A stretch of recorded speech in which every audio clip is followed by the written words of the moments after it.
عليكم اخواني الكرام، مساكم الله بالخير.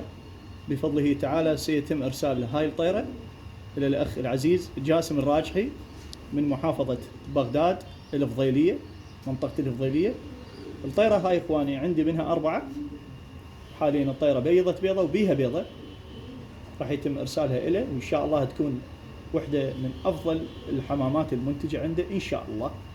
طيره كامله المواصفات، اذا تلاحظوا لي هنا تقريبا شبه تلك بيها ما شاء الله.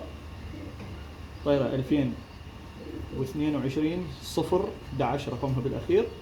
صلوات على محمد وآل محمد.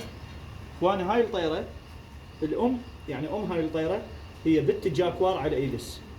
جاكوار بطل اولمبيات، اول اولمبيات، عنده 5 ناشونال على الاتحاد البلجيكي وعنده ثالث بروفنشال.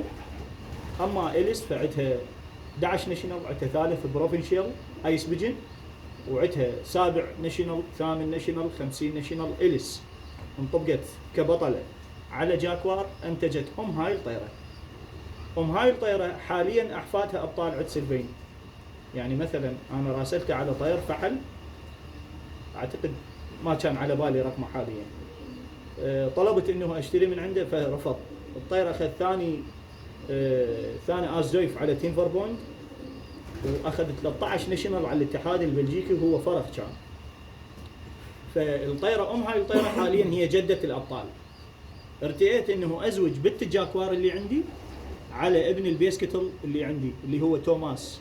ابن البيسكتل على الاولمبيك بيبي. اولمبيك بيبي حصلت على الاول ايس بيجن كي بي دي بي سبرنت فئه الافراخ، وكسرت رقم قياسي في وقتها على الاتحاد البلجيكي. فاولمبيك بيبي اللي هي نافي ارتئيت انه تنطبق على البيسكتل واخذ ابنهن. كانت التركيبه هي اول تركيبه انباعت رسمي من اللوفت الخاص اللي هو اللوفت البريدنج لوفت مال البيبه.